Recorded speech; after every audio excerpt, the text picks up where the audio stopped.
déjeme sumar, por favor, a Agustín Echevarne. ¿Cómo va, Agustín? Muy bien, ¿cómo estás, Claudio? Un gustazo charlar contigo. Lo mismo. Director general, a ver, corregime, director general de Libertad y Progreso, ¿no? Correcto, sí, sí. Decime, no sé, 2 o 3 puntos de por qué sos optimista. Yo recién mostraba números de la economía real, del consumo, digamos, el problema que hay en las fábricas, ¿viste? De grandes fábricas, Luar, las automotrices, bueno, venta a supermercados 10% abajo, peor mayo que los meses anteriores, incluso cuando comparás mayo contra abril, el consumo está para abajo. ¿Por qué vos sos optimista en un momento, digamos, donde, bueno, los números un poco desmienten un optimismo? Bueno, los números están mixtos hoy, ¿no? Porque en mayo tenés algunas cosas que están mejor, como cemento, y tenés otras cosas que están peor. Tenés salarios que tuvieron un pico, un piso, digamos, en marzo y mejoraron un poco en los últimos 2 meses. Y para mí el piso estuvo entre febrero y marzo. Vamos a ver cuando salgan los datos del INDEC y demás, cómo están los Sí, datos totales de la economía. Porque hay sí, sí. sectores que están mejor, como el campo, la minería, el petróleo. Sí, tenés otros sectores más retrasados como la industria y demás. Entonces, pero más allá de eso, mi optimismo pasa por algo mucho más profundo, que son las ideas.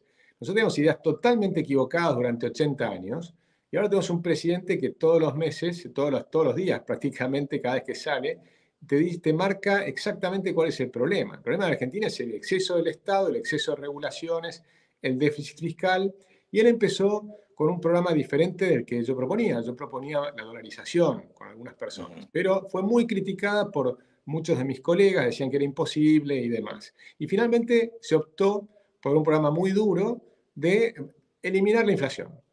Eliminar la inflación por sus causas, es decir, eliminar el déficit.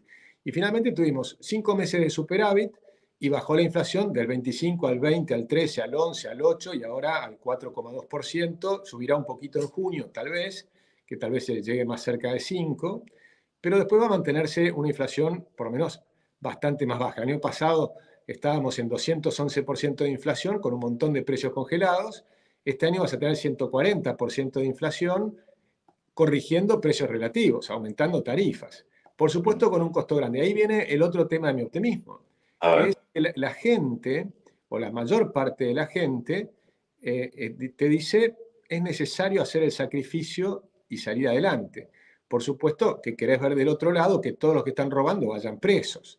Entonces empezás a decir, bueno, te están mostrando todas las semanas que hay curros por todos lados, porque te roban con los alimentos que reparten para los pobres, te roban con los planes sociales, te roban con los planes de pensiones por invalidez, que se las dan a gente que no es inválida, te roban por todos lados. Bueno, queremos empezar a ver que funcione la justicia, ¿no? Te están mostrando todos los días las pruebas, entonces que los jueces actúen y los fiscales actúen y la gente vaya a preso. Pero por el otro lado, por supuesto, la baja de la inflación va a empezar a hacer una cierta reactivación. Y ahora con la ley Bases se permite que empiecen a haber mayores inversiones. Por supuesto, faltan Ya, un montón de cosas. sí, una cosa, ayer Milei habló de, bueno, que lo que vamos a ver ahora es una pausa en el descenso de la inflación. Este, y esto, digo, más allá de lo eminentemente coyuntural que tiene que ver, bueno, hubo este mes aumentos de tarifas para los sectores medios y bajos, bueno, se prevé ahora que es un aumento bastante importante de la nafta porque se actualiza el impuesto a los combustibles, vamos a ver si el gobierno mantiene esa decisión o la cambia antes del 1 de julio, pero al mismo tiempo el presidente está diciendo vamos a ver una pausa en el descenso de la inflación, vos tenés a economistas referentes para el mercado, ¿no? Desde Cavallo a López Murphy, que dicen, ojo, esto que estamos viendo no nos lleva al éxito. O sea, y son referentes, insisto, para el mercado que Milei además respeta mucho. Eh, entonces, ¿por qué vos pensás que va a ser diferente a lo que dice hoy un Caballo? Que lo que me dijiste es que hay que hacer un service, hay que tomar otro camino en el mercado cambiario. ¿Por qué vos pensás que no? Que está bien así como está. No, no, no, no, yo no dije que no. Yo estoy Ah, convencido que hay que salir del cepo cambiario, lo vengo diciendo desde el principio. Creo que van a salir del cepo cambiario. En este segundo semestre me imagino que vamos a ver salir del cepo cambiario, vamos a empezar a bajar el impuesto país fuerte, ya dijeron del 17% al 7%, lo cual es empezar o continuar una apertura comercial que es importantísima, pero también tenés que seguir con las desregulaciones. La ley Bases le permite al gobierno avanzar también en privatizaciones, en una cantidad de cosas que hay que hacer. Nosotros hay que, tenemos que profundizar la reforma del Estado, hay que profundizar la baja del gasto público, tenemos O que sea que ver... vos lo que decís es que este semestre sí o sí hay que salir del cepo. Pues no es lo mismo, yo no se lo escucho decir al gobierno, pero Yo creo vos que decís sí, que... yo creo que sí, que hay que salir del cepo, liberar el tipo de cambio o dolarizar.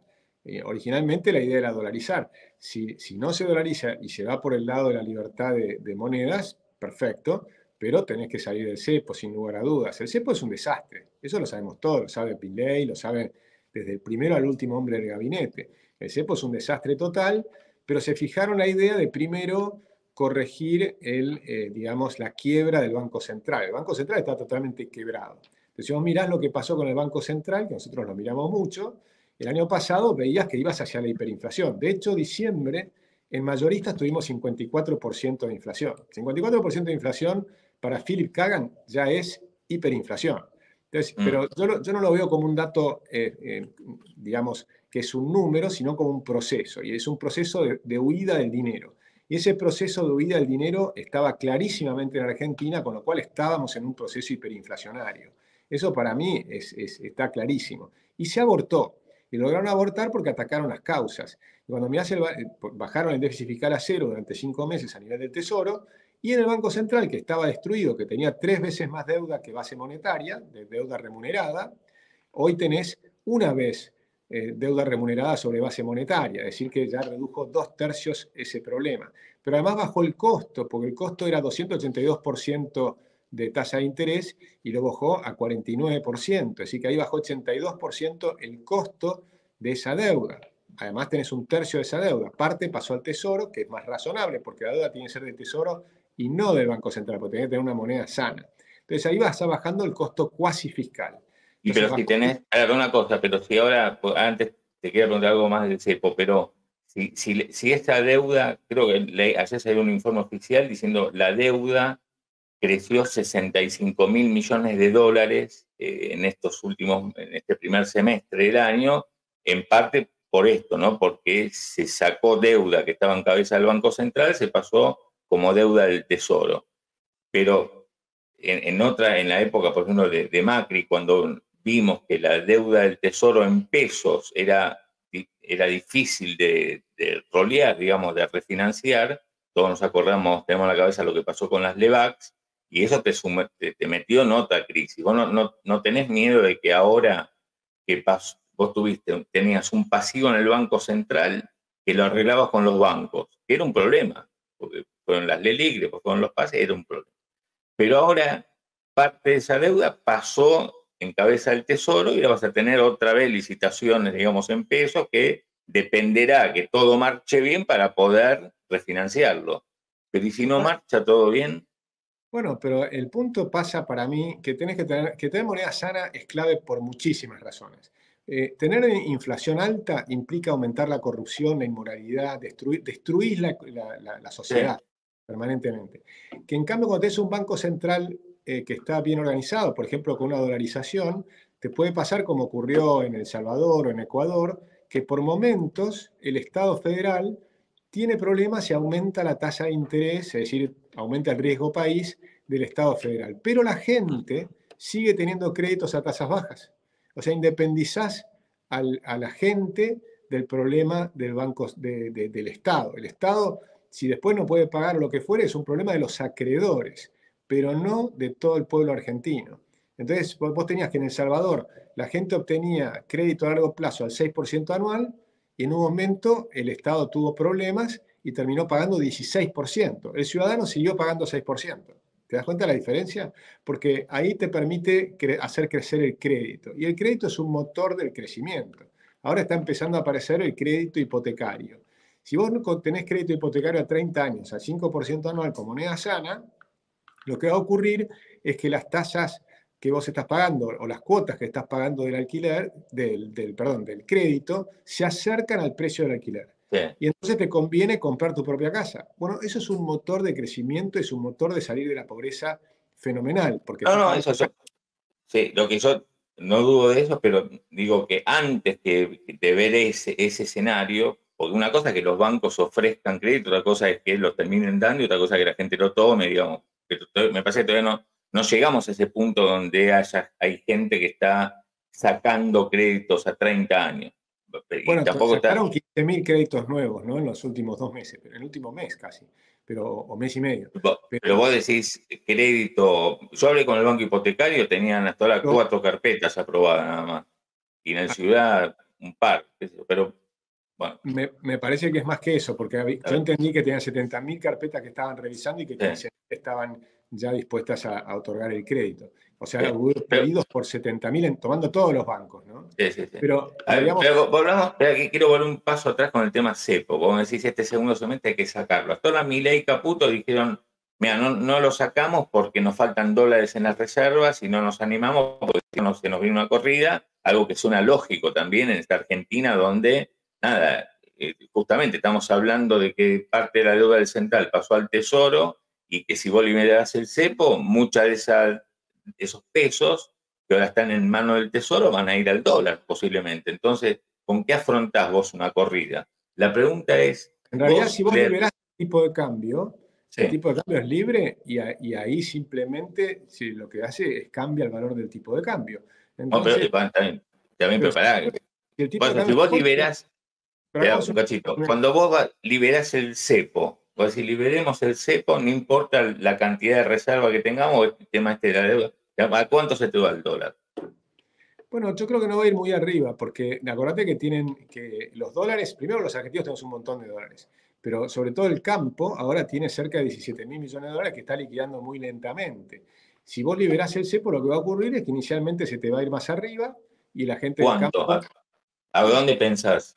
Date una idea, ¿eh? No te lo pregunto para que vos me digas un número y después No, digamos, no, mira, se equivocó. No, para ver si vuelvo a tenés ser tu trader por un hipótesis, tu minuto, hipótesis. cosa Sí, que no hago ahora, pero si me pongo en posición de trader por un minuto, mi sensación sería que podrías ir a algo cercano a lo que está hoy el contado con liquidación, pero ahí te van a empezar a liquidar y va a empezar a sí. bajar nuevamente. Y lo que te Ah, vas a encontrar es que Argentina van a volver a decir que el tipo de cambio está atrasado con el tipo de cambio libre, porque Argentina queda cara en dólares y va a quedar cara en dólares por la confianza que genera el gobierno en términos de que está matando a la inflación y tiene un ajuste fiscal muy sólido. Entonces, al hacer eso, ¿por qué te queda cara en dólares la Argentina? La Argentina te queda cara en dólares porque tenemos baja productividad. ¿Y por qué tenemos baja productividad? Todas por cuestiones reales. Tenemos baja productividad porque tenemos altísimos impuestos. O sea, tenés que bajar los impuestos. Tenemos inmensas regulaciones que te complican para importar cualquier ahí. cosa, todo está complicado. Entonces, se te encarece la economía por el lado de que no tenés suficientes desregulación de la economía.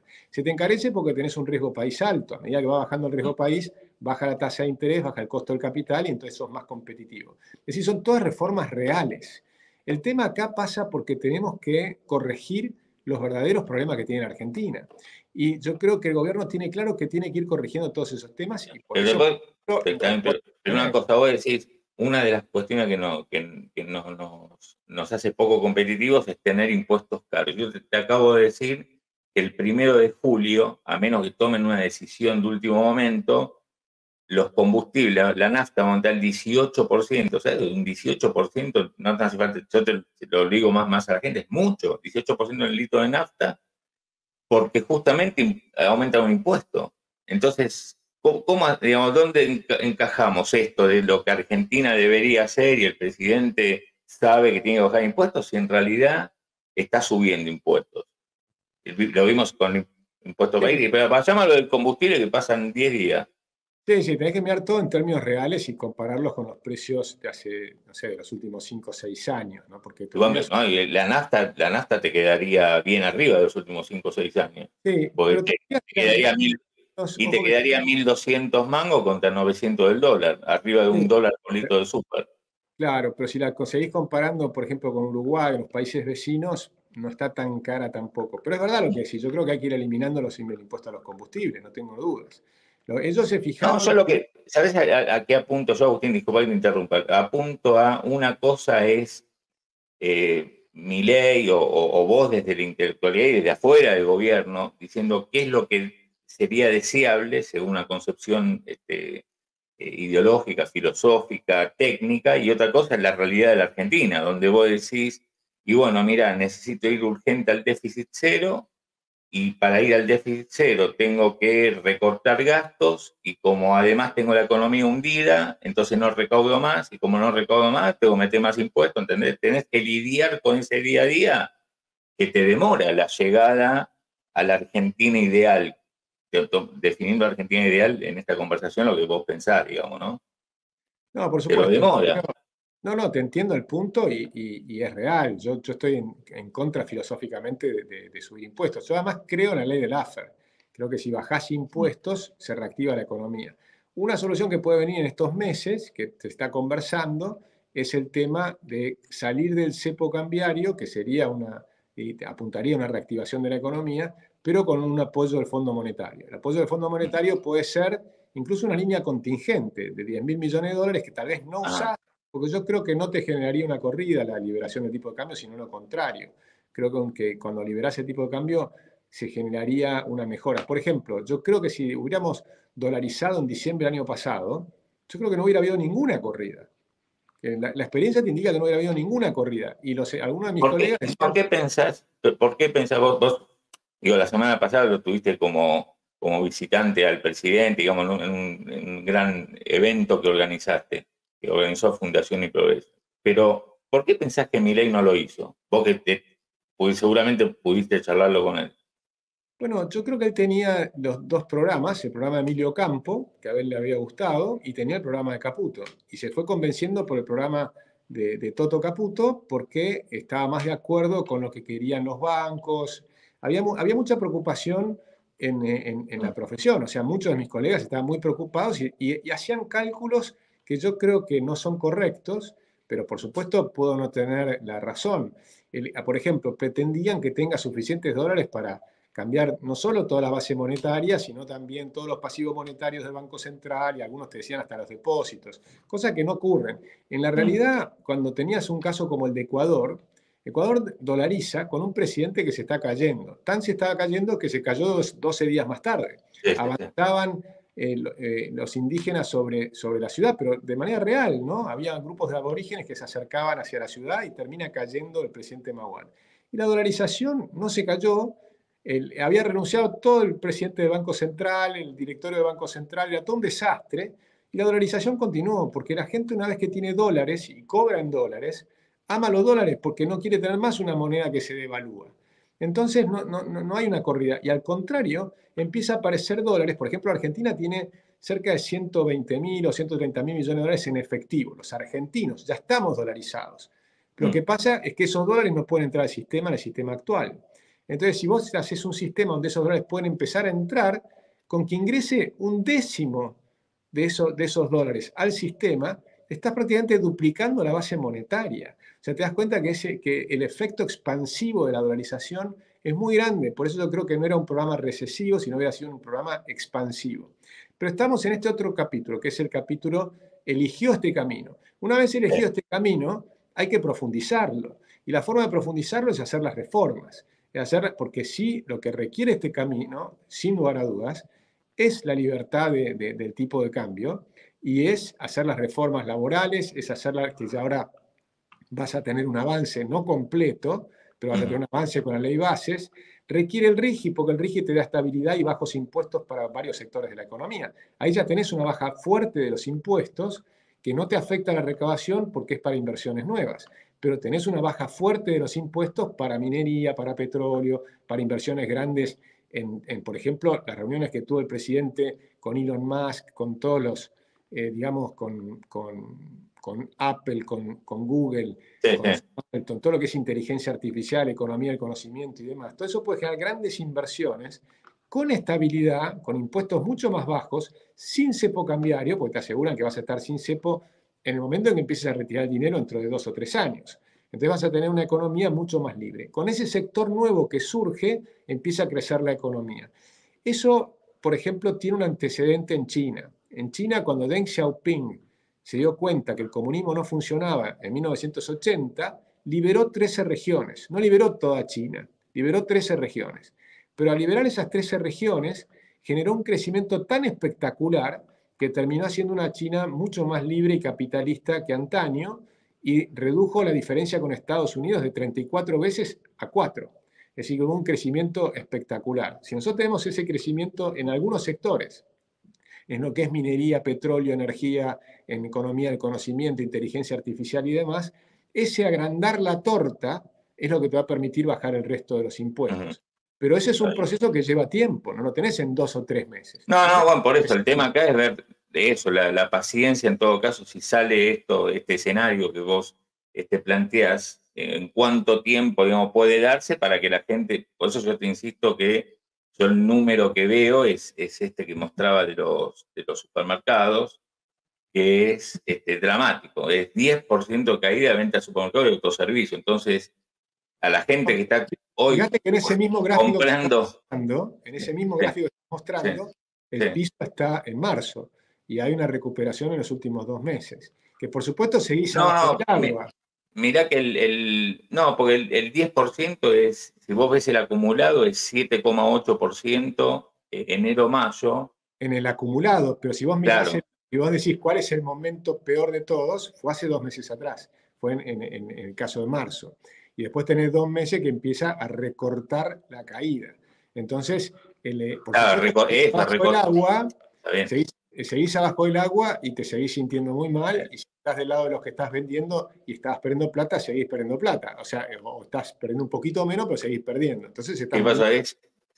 Por eso recortar la caída, porque digo, las ventas de supermercados, mayo contra abril desestacionalizó, dio 2,5 abajo. Entonces, el tema es ver cuánto tiempo la sociedad puede tolerar un ajuste. Estamos hablando de comprar de carne, fideos, arroz, aceite.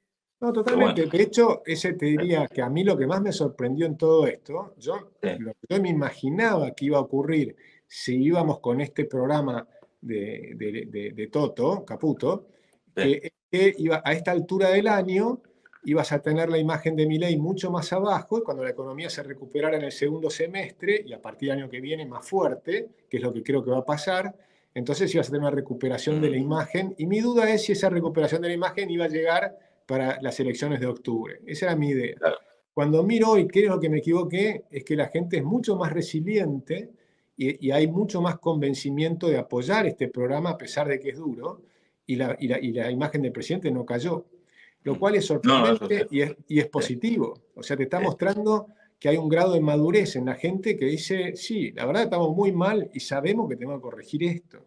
Y el gobierno está haciendo lo posible por corregirlo, cometerá errores, le faltarán cosas, pero el rumbo que tiene es el correcto. Cuando Macri empezó su gobierno, ya en marzo, nosotros en la fundación empezamos a decir el programa no cierra. Y de hecho va a ir al default. Por el tema deuda. Por el tema deuda, pero por la concepción que tenía.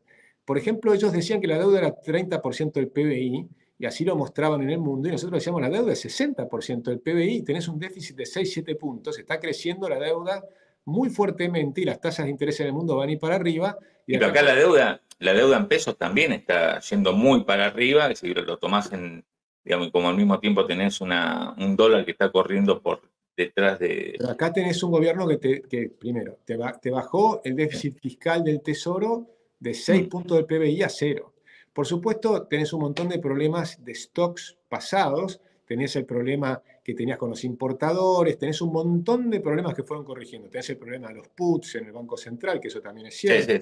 Tenés un montón de problemas de stocks y tenías problemas de flujo, digamos, ¿no? O sea, de niveles de flujo y demás. Pero los va corrigiendo a los problemas. En el gobierno, en la época de Alfonso Prat-Gay, no corregían los problemas, eran keynesianos, ellos creían que no había que bajar el déficit fiscal. Entonces, el problema que ibas a tener es que las tasas de interés en Estados Unidos iban a subir y que entonces al final te iba a estallar el programa unos años más tarde, cosa que ocurrió. En cambio acá tenés un gobierno que está haciendo los deberes en términos fiscales está tratando de hacer los deberes en términos de reformas estructurales y además las tasas de interés en el mundo van a ir hacia abajo, no hacia arriba. Es probable que el año que viene las tasas de interés empiecen a bajar, ¿no? Entonces, tenés varios factores que te llevan a que yo miro esto de mediano a largo plazo y creo que esta vez puede salir bien. Pero sobre todo porque tenés un presidente que está marcando el rumbo con mucha dureza. Por supuesto hay un montón de cosas que yo creo que son mejorables, pero sin ninguna duda. Y creo que Sturzenegger puede ser un factor importante para acelerar algunas reformas.